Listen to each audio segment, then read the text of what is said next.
A bride draped in millions, a groom with blood on his hands, and a mother-in-law who held the true, terrifying power. When the new bride humiliated the Mafia matriarch in front of 500 made men, she thought she had won. She didn't realize her wedding was actually a tribunal. The morning of the wedding, the sprawling Lake Forest estate in Illinois was a fortress disguised as a fairy tale. 300 acres of manicured gardens were heavily patrolled by men in tailored suits whose jackets bulged slightly at the hip. Inside the Grand Master Suite, the air was thick with the scent of imported white lilies and the expensive nervous sweat of a bridal party, desperately trying to please the woman of the hour. Chloe Danvers stood before a floor-to-ceiling gilded mirror, admiring the reflection of a woman who had finally conquered the world. Her gown, a custom-designed silk organza masterpiece imported directly from Paris, clung to her frame like liquid ivory. She had spent the last 2 years carefully orchestrating this exact moment. She had played the perfect demure, yet fiercely independent woman to capture the heart of Lorenzo Castiglione, the undisputed head of the Chicago Syndicate. Lorenzo was a man feared by politicians and rival bosses alike, a man whose whispered name could halt a dock strike or make a federal witness disappear. Yet with Chloe, he had been nothing but a besotted gentleman.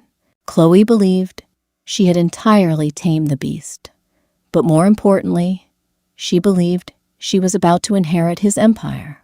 "You look like royalty, Chloe," murmured Genevieve, her sister and maid of honor, as she delicately adjusted the sweeping 20-foot veil. "I don't just look like it, Jen. By midnight, I will be it," Chloe replied, a smirk playing on her glossed lips. The heavy mahogany doors of the suite clicked open, silencing the fluttering bridesmaids. The temperature in the room seemed to drop 10 degrees as Isabella Castiglione stepped over the threshold. Isabella was a woman who commanded absolute silence without ever raising her voice. At 65, she was a terrifying vision of old-world Sicilian elegance. Despite the joyous occasion, she wore a high-necked, flawlessly tailored charcoal gown that bordered on mourning attire. Her silver hair was pinned back in an immaculate twist, and her dark, calculating eyes swept over the room, dismissing the bridesmaids like insignificant gnats before landing on Chloe. Isabella carried a small, worn, velvet box in her hands. "Leave us," Isabella commanded quietly. The bridesmaids practically tripped over themselves to escape the room, leaving only Chloe, who stood her ground, her chin jutting out in defiance. "I didn't invite you into my suite, Isabella," Chloe said smoothly, turning back to the mirror to adjust a diamond earring. "And I did not ask for an invitation into my own home," Isabella replied, her thick, honeyed accent dripping with dangerous calm. She walked slowly toward the bride. "My son is waiting at the altar. He looks at you and sees a future. I look at you, Chloe, and I see a transaction. But for the sake of the Castiglione name, I came to offer you this." Isabella opened the velvet box. Inside rested a breathtaking antique diamond and sapphire rosary necklace. The stones caught the morning light, scattering blue and white fractures across the walls. This belonged to Lorenzo's grandmother. It was worn by every Castiglione bride for the last century. It represents loyalty, blood, silence, Isabella explained, holding the priceless heirloom toward Chloe. "Wear it today, and we will put our differences aside. You will be a daughter of this house." Chloe looked at the magnificent necklace, then looked at Isabella's expectant, proud face. A cruel, triumphant thrill surged through Chloe's chest. This was her moment to establish dominance. She was marrying the boss. She didn't have to bow to his aging mother anymore. "Are you serious?" Chloe laughed, a sharp, ugly sound that shattered the quiet of the room. She reached out and snatched the velvet box from Isabella's hands. "You want me to ruin a $300,000 couture gown with a dusty, cursed piece of peasant jewelry? This isn't the old country, Isabella. Your archaic little traditions are dead, just like your husband." Isabella's eyes widened a fraction of an inch at the mention of the late Don Castiglione, but her face remained entirely frozen. "Lorenzo answers to me now," Chloe sneered, stepping closer into Isabella's personal space. "I control his ear, his heart, and his checkbook. After today, I am the queen of this family. You are just a relic. I'd suggest you pack up your little rosaries and move to the guest house before I have Lorenzo put you in a home." With a flick of her wrist, Chloe tossed the antique necklace onto the marble floor. The fragile century-old silver chain snapped upon impact, sending loose sapphires skittering across the polished stone like spilled blood. Isabella looked down at the ruined family legacy. She did not scream. She did not cry. Instead, a terrifying, serene smile graced her lips. She slowly knelt down, gathering the broken pieces of the rosary into her palm, closing her fist tightly around the sharp edges. "You are right about one thing, Chloe," Isabella whispered, her voice carrying the chill of an open grave. "This is not the old country. In the old country, you would have disappeared for what you just did. But here, we let the world watch." Isabella stood up, smoothed her dress, and walked out of the room without looking back. A moment later, Lorenzo knocked and entered his tuxedo, immaculate. He looked at the floor, then at Chloe. "Is everything all right? I saw my mother leaving." Lorenzo asked, his dark eyes unreadable. "Oh, it's fine, darling," Chloe purred, wrapping her arms around his neck. "She just dropped an old necklace and was embarrassed. Let's get married." Lorenzo stared at her for a long, silent moment. "Yes, let's." The wedding ceremony at the Holy Name Cathedral was a masterclass in opulent deception. Chloe walked down the aisle to a soaring string quartet, feeling completely invincible. The flashbulbs of high society photographers blinded her, and the massive cathedral was packed to the rafters with Chicago's elite. When Lorenzo slid the 5-carat diamond band onto her finger, Chloe's heart soared, not with love, but with the intoxicating rush of unchecked power. She had won. The empire was hers. The reception was held in the grand ballroom of the Drake Hotel, which had been entirely bought out for the weekend. 10,000 white orchids cascaded from the crystal chandeliers, and the tables were draped in silver silk. The guest list was a bizarre, fascinating mix of state senators, appellate court judges, and stone-cold enforcers who checked their firearms at the coat check. At the head table, Chloe sat beside her new husband, drinking rare vintage champagne and basking in the adoration of the room. Throughout the elaborate 7-course dinner, various lieutenants and captains of the syndicate came to kiss Chloe's cheek and pay their respects. She soaked it all in her ego, inflating with every bow. However, she noticed that Lorenzo was unusually quiet. He hadn't touched his food, and he had barely looked at her since the vows were spoken.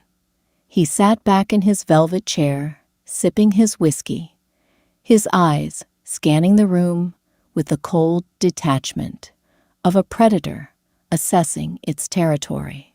When the time came for speeches, Arthur Pendleton, the syndicate's chief legal counsel and consigliere, gave a polite, measured toast to the new couple's health. Genevieve gave a tearful maid of honor speech. Then, against all tradition, Chloe decided to take the microphone. She had consumed enough champagne to erase any lingering doubts about her untouchable status. She stood up the diamonds around her neck, catching the spotlight. The room naturally hushed. "Thank you all for coming," Chloe began, her voice echoing through the massive sound system. "Today is the beginning of a new era. When Lorenzo and I met, he was a man burdened by the past, burdened by old ways of thinking." A subtle, uneasy murmur rippled through the back of the room.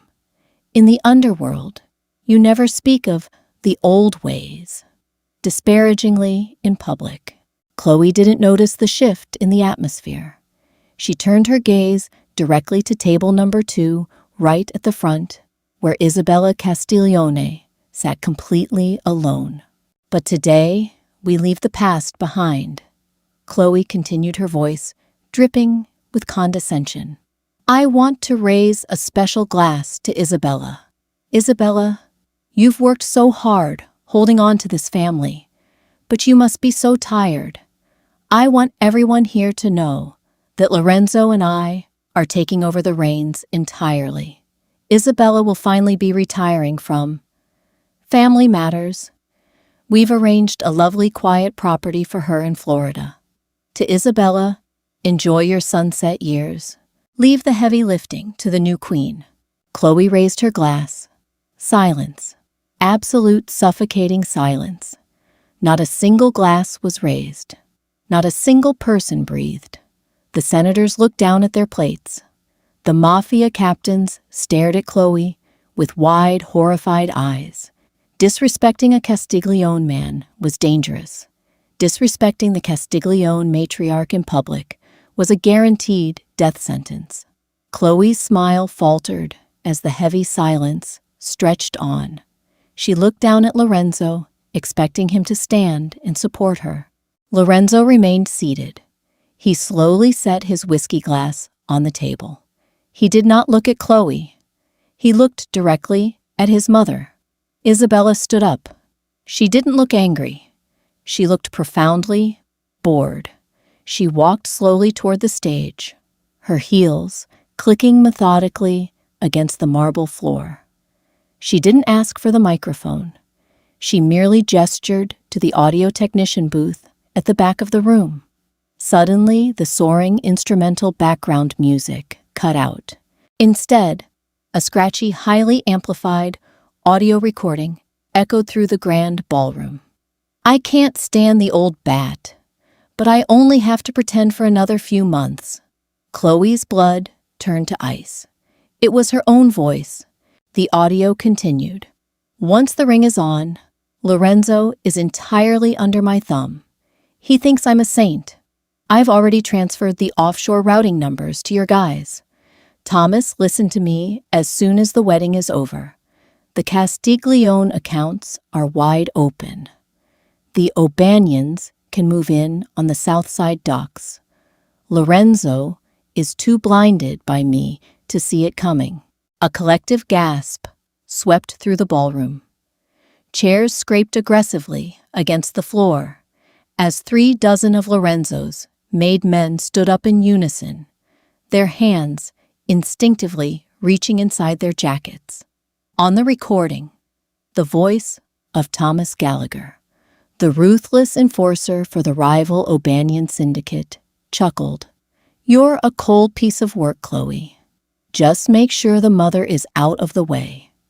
She's the only one smart enough to catch the embezzlement. Isabella," Chloe's recorded voice laughed cruelly, "I'll break that old woman before the ink on the marriage license is dry." The audio clicked off. The silence that followed was heavy enough to crush bone. Chloe dropped the microphone. It hit the stage with a deafening screech of feedback. She was trembling so violently she could barely stand. She turned to Lorenzo, tears of absolute terror springing to her eyes. Lorenzo, it's a deep fake. It's AI. She fabricated it. Chloe pleaded, her voice hysterical. She hates me. You know she hates me.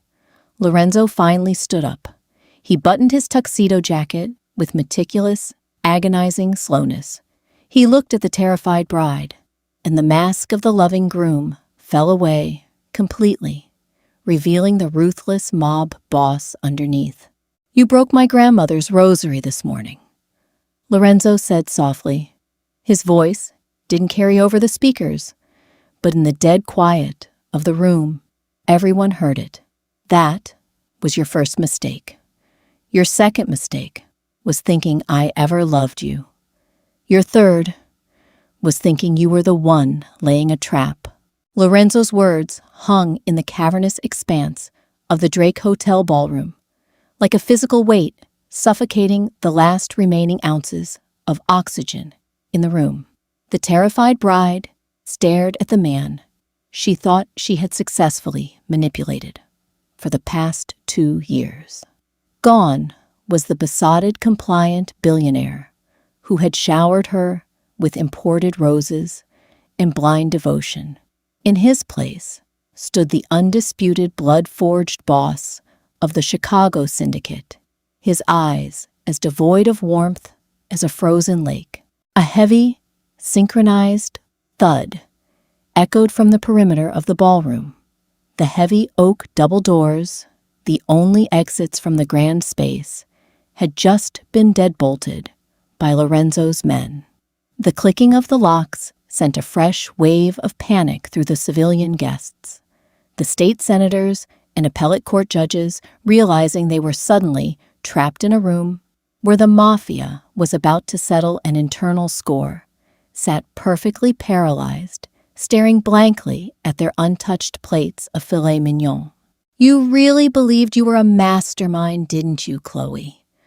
Lorenzo asked, stepping down from the elevated head table.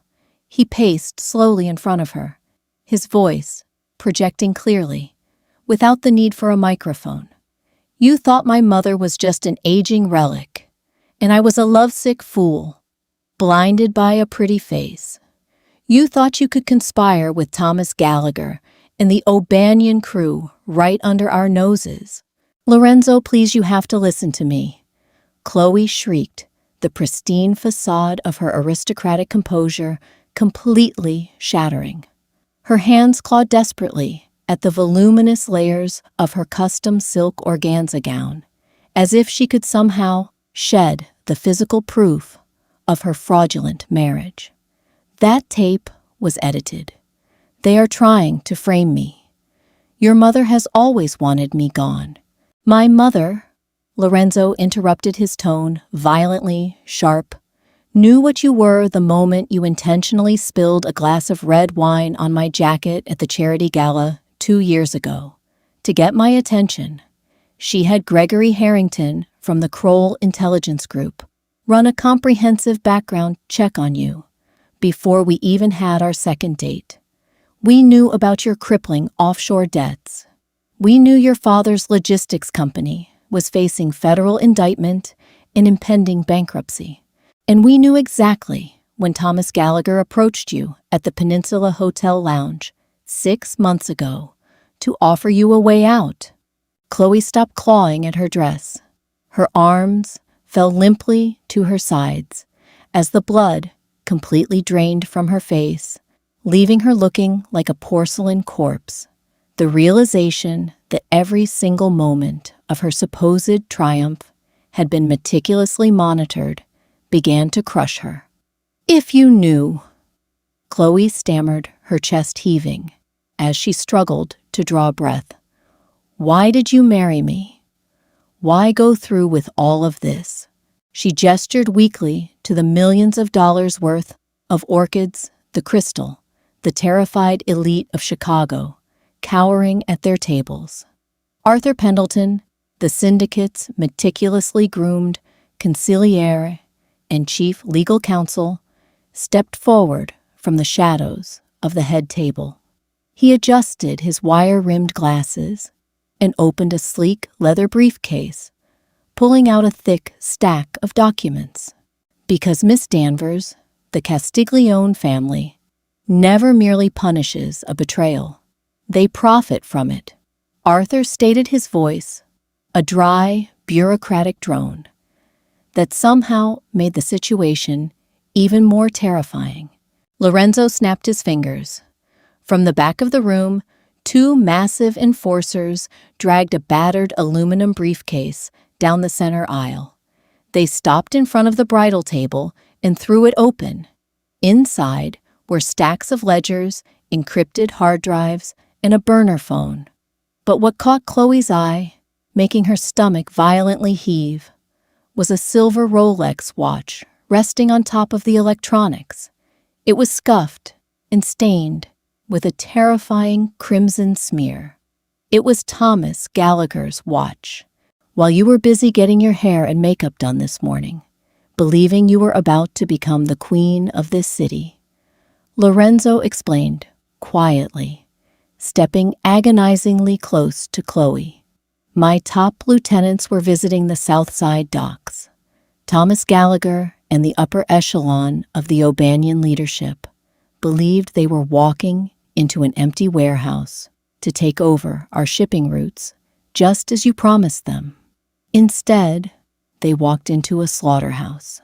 By the time you were walking down the aisle at the cathedral, the O'Banion Syndicate had ceased to exist. Their routes are now ours. Their assets are now ours. Chloe fell to her knees.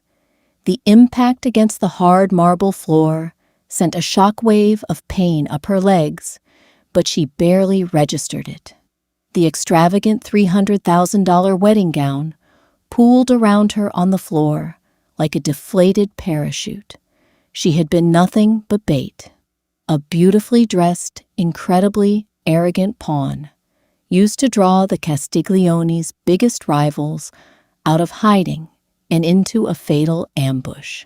Genevieve, Chloe's sister, began to sob hysterically from the bridal table, shrinking away from the Mafia men who surrounded the stage. Please, Genevieve begged, holding up her hands. I didn't know, I swear to God, I didn't know anything about this. We know Genevieve. Keep your mouth shut, and you'll walk out of here, Lorenzo commanded without looking at her. He kept his dark, merciless gaze fixed entirely on his trembling bride. You used me, Chloe whispered, hot tears ruining her immaculate bridal makeup, leaving dark, pathetic streaks of mascara running down her cheeks. You sold me. Lorenzo countered his voice, finally dropping its calm veneer, revealing a jagged edge of pure, unadulterated malice. You smiled in my face, you slept in my bed, and you signed my death warrant for a percentage of the dock revenues. And then, this morning, you had the unmitigated gall to insult the woman who built this empire. Lorenzo stepped aside, clearing the path between Chloe and the woman she had so foolishly underestimated. Isabella Castiglione walked forward. The matriarch did not look angry. She looked like a judge about to deliver a sentence from which there was no appeal. Isabella looked down at the weeping, broken woman kneeling in the center of the grand ballroom. The contrast between them was absolute Chloe, a shattered illusion of power, crying in a ruined wedding dress, and Isabella standing straight and severe in her dark gown, holding the true, terrifying authority of the Chicago underworld. I told you this morning, Chloe, Isabella said, her voice echoing perfectly through the dead silence of the room, that in the old country you would have simply disappeared for disrespecting this family. But here in America, we do things differently. Death is too brief. Death is a release. We prefer to let you live with the consequences. Isabella gestured to Arthur Pendleton, who stepped forward with the stack of documents. The prenuptial agreement you eagerly signed last week Miss Danvers, Arthur began deliberately stripping her of her newly acquired married name, was incredibly generous.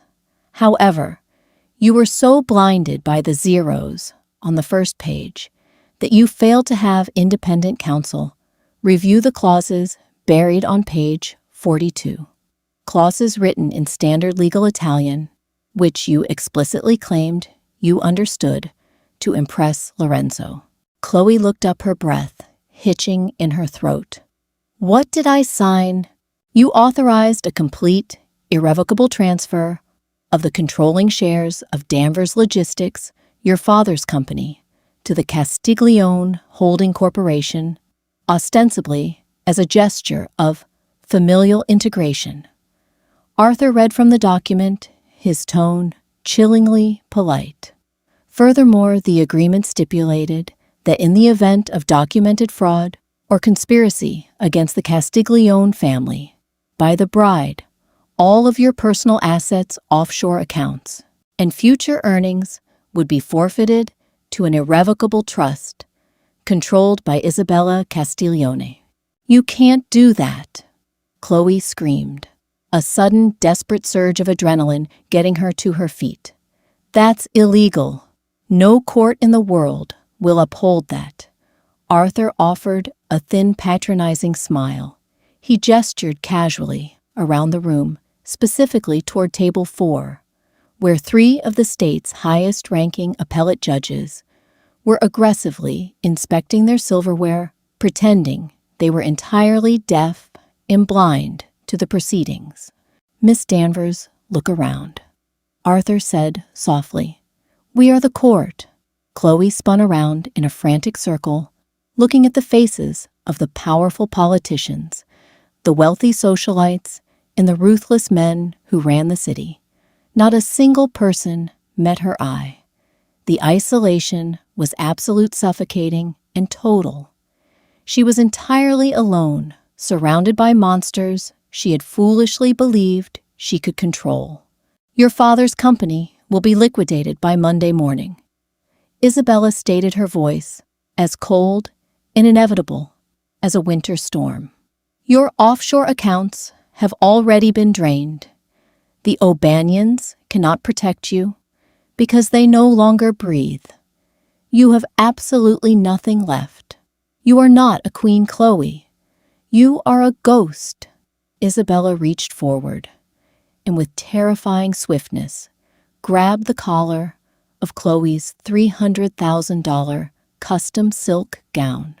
This dress was paid for by Castiglione money. Isabella hissed, her face inches from Chloe's. The diamonds on your ears belong to my family. The ring on your finger bears our crest. You have disgraced us. You will not leave this room wearing our legacy. Isabella released her grip and stepped back. Strip her. 2 female syndicate associates, women who usually handled money laundering and discreet transportation, stepped forward with cold efficiency. Chloe shrieked and fought like a wild animal, but she was no match for them. Right there in front of the political and criminal elite of Chicago, they forcibly removed the diamond earrings, tearing one of Chloe's earlobes in the process. They ripped the 5-carat diamond ring from her finger. Finally, with a sickening sound of tearing silk, they unzipped the magnificent couture gown and pulled it down, forcing Chloe to step out of the physical representation of her greed. They tossed her a cheap, faded gray hotel bathrobe that one of the enforcers had brought from the housekeeping cart in the hallway. Trembling, sobbing, and utterly humiliated, Chloe pulled the rough cotton robe tightly around her shivering body. The illusion of her grandeur had been violently stripped away, leaving behind nothing but a terrified, ruined woman. Lorenzo stepped forward, holding a single piece of paper. It was an annulment decree, already signed by an archdiocese official who owed the family heavily. The marriage is void. You never possessed my name, Lorenzo said, dropping the paper onto the crumpled, discarded wedding dress on the floor. The doors will open now. You will walk out of this hotel. You will not pack a bag from the estate. You will not contact your sister. If you ever speak my name or my mother's name to law enforcement or the press, I won't send my men. I will let the remaining O'Banion soldiers know exactly where you are and who set their boss up to die. Lorenzo turned his back on her, a final, absolute dismissal. He walked over to his mother, gently offered his arm, and escorted Isabella back to her seat at the head table, as if nothing had happened. The heavy oak doors at the back of the ballroom were unbolted and pulled open. Chloe Danvers, wearing nothing but a cheap, gray bathrobe and ruined makeup, walked barefoot down the long center aisle. The silence of the 500 guests felt like a physical gauntlet. She walked out of the Drake Hotel, stepping onto the freezing, rain-slicked pavement of the Magnificent Mile, entirely erased from the world she had tried to conquer. 3 years later, real-life private investigators tracked down a woman matching Chloe's description, living under an assumed name in a rusted-out trailer park outside of Reno, Nevada. She was working the graveyard shift at a laundromat, constantly looking over her shoulder, jumping at the sound of every backfiring car. Meanwhile, Lorenzo Castiglione solidified his empire ruling Chicago with absolute unquestioned authority, always with his mother, quietly advising from the shadows. Chloe had learned the ultimate devastating truth of the underworld. When you try to play the devil, you had better make sure you aren't standing in his mother's house. If this jaw-dropping story of mafia justice betrayal and absolute ruin kept you glued to your screen, you won't want to miss our next deep dive into the dark hidden secrets of the criminal underworld.